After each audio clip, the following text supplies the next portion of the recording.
Alrighty, guys, welcome back to the Left of Str8 Show Interviews, the premier podcast that shares the stories of our amazing LGBTQ community and, of course, fantastic straight allies, all from entertainment, foodies, books, music, and advocacy. I'm your host, as always, Scott Fullerton, and let's start talking. Hey, everyone, welcome to another great interview today on Left of Str8 Show Interviews. I am thrilled to have my next two guests on. Colby, Holt, and Sam Probst are partners in film and in life and are known for their bold and innovative storytelling, pushing the boundaries of conventional cinema, and their unique blend of visual artistry and deep thematic exploration.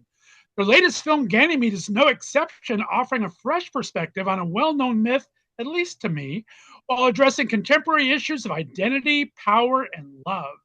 In this interview, we're going to delve into the creative minds behind the cinematic thrill ride, exploring the themes of all sorts of great behind-the-scenes stories, because I want to hear all about this. I love this film. So let's welcome to the show, but first, take a look. I'm neither gay nor bisexual, I'm straight and heterosexual. I'm neither gay nor bisexual, I'm straight and heterosexual. You will be free, Lee. You to thank me. Lord, grant this boy grace. I believe we're dealing with a Ganymede. What is it? The Ganymede is an unrepentant homosexual with demonic forces that overtake others with sex urges. Lee Fletcher looks tragic. That's why he's hot. He's totally into me. Why have you been hanging around Kyle Culper? Baby, do you like him? You need to be careful with him. Not everybody enjoys the support that you do from your mom. Lee, do you have reprobate thoughts about the Culper boy? Do you know what that boy is? I don't want you going to that house. How many signs do you need, Kyle? Let it go. That's not him. There's no such thing as a homosexual. He's confused, and he's got demons. We had a deformed child! We don't have to be scared. You surrender to God, or you live in hell. Let us pray.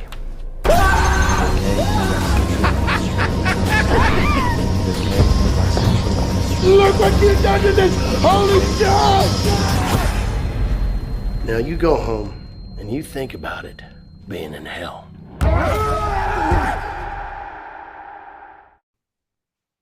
All right, Colby and Sam, welcome to the Left of Str8 Show. How are we doing, gentlemen?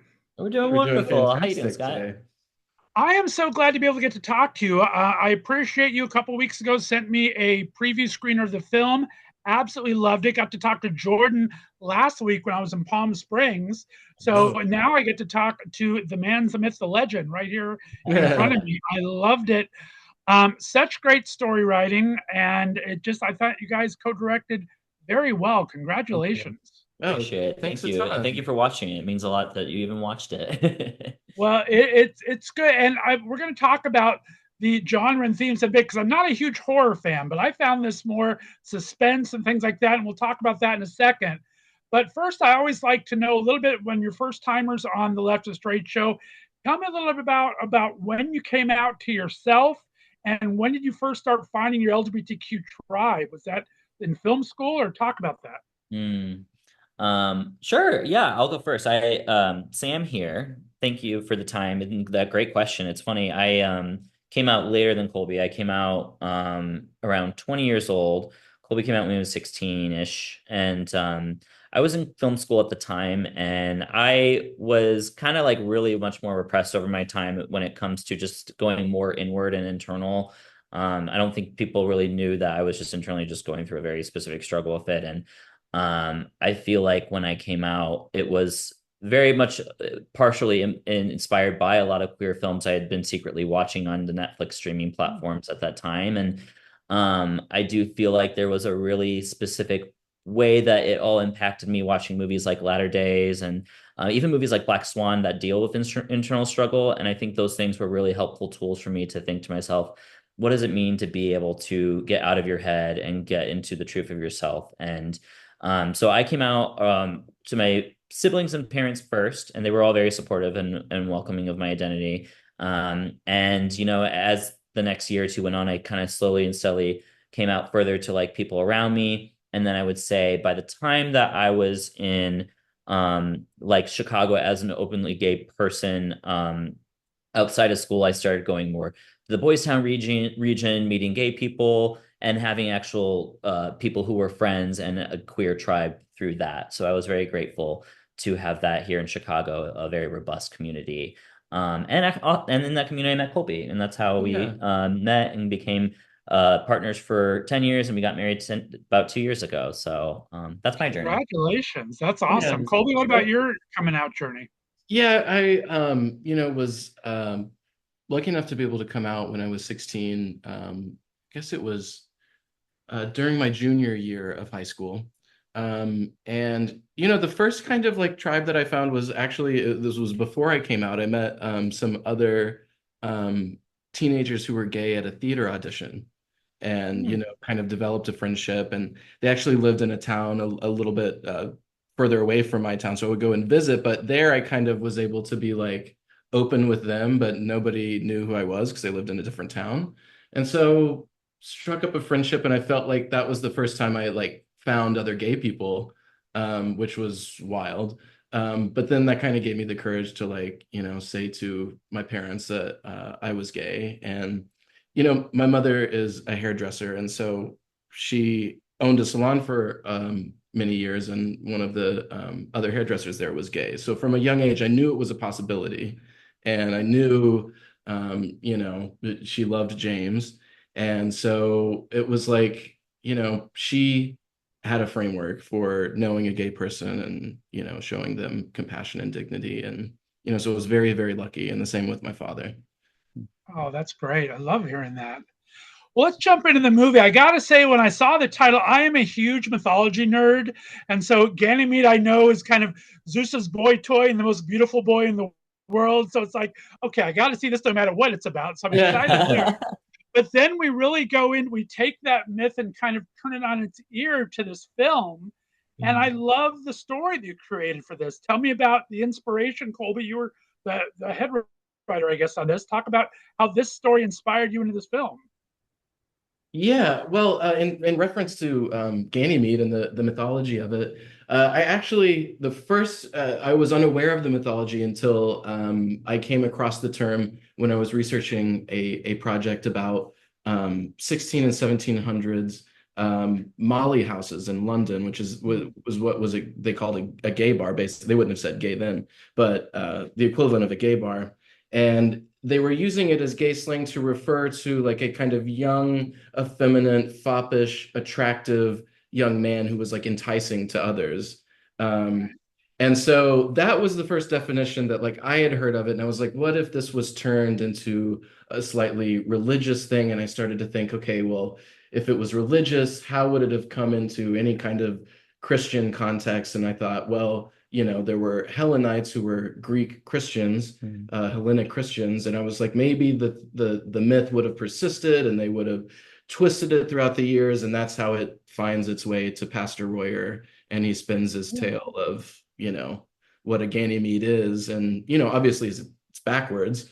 But that's kind of its inception. I love the way your mind works. That's a fantastic way to get there. And go ahead and tell me, Sam, about, like I said, I kind of was pitched this as a horror movie, but there are horror elements to it. And of course, that's a huge queer kind of coding in the horror element. But I found it more thriller and very kind of edge of my seat. Talk about how you guys describe the movie.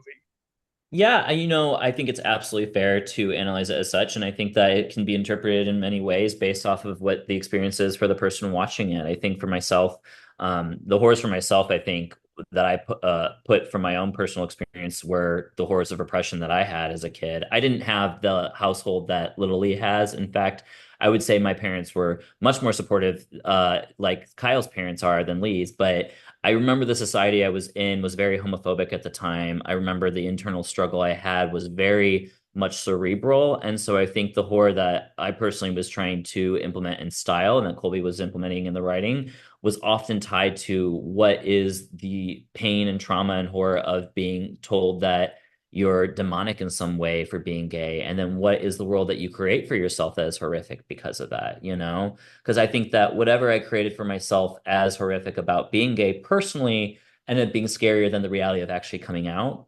And unfortunately, I think sometimes the society we're in forces you to see your identity as consequential in some way that I just don't think is fair. So we were trying to twist that back and try to remind people that, like, you know, I am gay, but like it's not a scary thing. It's not a bad thing, but the world paints it as such. So why don't we paint this narrative as in that manner too?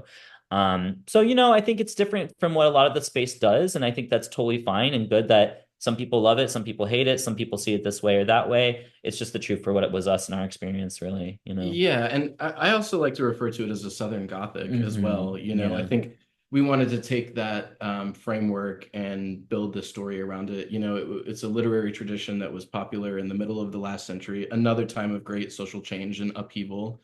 And Southern Gothics are all about the past pulling at the present. And I think that that's a big theme in this work. And, you know, just taking all of those trappings was really fun for us to kind of make something that's a horror film, but that has just a little bit of a twist on it.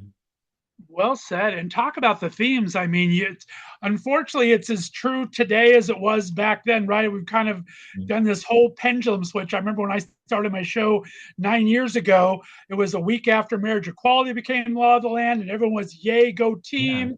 Yeah. And now we're all of a sudden back to another pivot. Yeah. But you guys covered all. I mean, from power dynamics to parents and religion pastors to love to internalized homophobia, which is still a very real thing. Talk about bringing these themes to life, because you did it so masterfully and kind of bring them all together. No, thank you. Yeah, I think that, you know, one of the things that you're kind of hinting at is this shift that we've had from, you know, queerness and LGBTQ people are the acceptance is at an all-time high, but at the same time, violence against and rhetoric against LGBTQ people is at an all-time high. And, you know, those two things are related to each other. And a lot of times they're in the same room with each other, or their kids go to school together, they live right next door. And it's something that I think is relevant to our times of asking, how do these two things bump up against each other? And, you know, what kind of tension comes out of that? Well said. And talk about the casting's unbelievable. I mean, I've been following Jordan Dow since his early YouTube days. I mean, all of your cast is, I mean, Marissa Reyes, oh my God. She's just amazing. fantastic in everything she does. Yeah. You hit it out of the park with casting. Talk about this, how you have Pablo, amazing. Talk about getting all these people together. Sure, yeah. I mean, we were incredibly lucky to have an amazing casting director and producer who advocated for a good casting director. Our producer, Steve Stanley, was who we were in the first phases of he was our first collaborator on this and one of our main collaborators throughout this process. And his big thing was like, we need to get a good casting director for this. And we got Matthew Glasner, who was so amazing at being able to think of all these different names and different types of ways that we could make these characters come to life with these people that we had, who ended up being this cast. And yeah, I would say definitely that it was a really interesting form of collaboration. I really feel like Colby had a strong vision for what he wanted these types of characters to look like when he wrote it. So that was often very much part of the conversation was like, okay, I feel like this would be a Floyd, but that and this is why, or this would be, you know, a Little Lee, and this is why. Jordan was one of the first people we cast, and we just as you had kind of found him through YouTube and through the world that he had created out there as a proudly open gay person. And we loved, for one, his huge advocacy and message as a queer person that was presenting all this ways to others publicly to be empowered. But we also recognized he was a really talented actor, and his name was presented to us by Matthew. And so that was one of those names that we really delved into. Who is this person and could they work for this role? And absolutely immediately, when we saw the work he'd done, felt like it was right. And so he was one of the first people we cast, but it wasn't, but then the pandemic hit like right when we cast him. So it was like another 2 years until we even cast Pablo, who plays Kyle in the film. And Kyle was brought to us through a series of different reads that we had. We had about 20 to 40 different reads that we went through, but all of them kind of fade away the moment we saw Kyle's, because his was just saw Pablo's, because Pablo's was just so easily just like right for us. Like we just felt like he was Mhm. exactly what we wanted it to be. And the chemistry between him and Jordan for their chemistry was just so fantastic. So we lucked out with them. And then, Matthew and Steve did such a great work to be able to bring all these all these bigger names as well, who were, we had Joe Kress, we had David Keckner, we had Robin Lively, Marissa Reyes. They were all such fantastic people with all sorts of different great track records. And we were really lucky that they all really found the material to be interesting and invested in the work that we were putting out there. And I think our kind of guiding principle was, we wanted actors who were very grounded and very sincere and realistic. And I think they all nailed, that. And particularly, David, people comment how scary he is. And I like to say that the reason he's so scary is the reason he's so funny too, which is that he lends such a sincerity and commitment to his character and his performance that it just it either makes it scary or funny. Yeah. It's just you believe him, and that's what I love. Right. Well, I got to tell you, I mean, it had to be a very proud moment for you, Colby, for writing wise, because Robin Lively, the way that story arc changes, she hit that out of the park. I mean, She really that's a hard did. way to play that, right? I could not be more happy. Yeah, she's so wonderful. Yeah, she's absolutely wonderful. Yeah, as a talent and as a person, just Robin just gave her entire heart to this project, and we were just so grateful for her being part of it. And yeah, she was amazing. Couldn't have asked for a better Floyd. Yeah, really. I was not seeing the arc, and I was loving every second of it when it kind of started to reveal there in the middle. So amazing. And speaking of writing, I have to tell you, I've never felt more seen in a movie until Pablo said to Miss K, "Live your truth, eat wheat thins, and drink wine." That's all about me. I'm loving that. I have not been more seen. So great. That's good. Thank you. It's the people we put it out there for. Representation matters. Yeah. Exactly. Now talk about the production. How did that all come together? I mean, like you said, we've been living in pandemic world for 4 years now with the peaks and valleys of all this has happened. It's taken 4 years to get some great projects like this out there. How was producing and getting this all put together? Well, finding our creative collaborator and our wonderful producer, Steve Stanley, was the first step. And, none of this would exist without his hard work and expertise. We were lucky enough to meet him in 2019, and he read the script and really responded to it. He's also a Southerner from Appalachia. And so he really understood, what this was. And, as soon as we realized that he got it, we were like, okay, this is perfect. And then he turned out to be a wonderful person and became our friend. And we've worked closely over 5 years to bring this all together. And he was the first step. Yeah, and been part of every step. It's just like none of it would have happened at any phase without him involving himself in every part that he's been able to help it move forward with. Well, congratulations. We can't give too much away, but I'm just excited for everyone to see it's now streaming everywhere. So it's video on demand, which I absolutely love. Talk about next projects. Do you have anything coming up that you're excited about? I mean, once you birth the baby, then what, right? You're always having 12 fingers in the pie trying to find stuff. How is that going? Yeah. Well, we've got a couple scripts written, I don't think we're ready to talk about what they are yet, but you can expect that, we are going to focus on American life, particularly contemporary American life, and bring in an air of realism to a lot of our work. And it'll probably have something queer involved with it, just because, that's our perspective. But yeah, we got stuff coming down the pipeline for sure. We're very excited about it. Yeah, appreciate you asking. I love that. And let's talk about what you're hoping the audiences find from this film now that it's out there and everything. What do you hope the audiences come away from after seeing it? I personally hope that people, whether they are openly gay or not, I hope that however you come into watching this movie and wherever you are in your life with it, I hope it helps you think differently a little bit in some way, whether that is, what was your personal experience as a queer person who came out, or what is it maybe empowers you if you are closeted and looking for that strength to come out. I know queer films helped me a lot with that at that time. Or if you're not queer identified at all, I hope it helps you maybe reframe the perspective that you might think you have about what it means to be queer.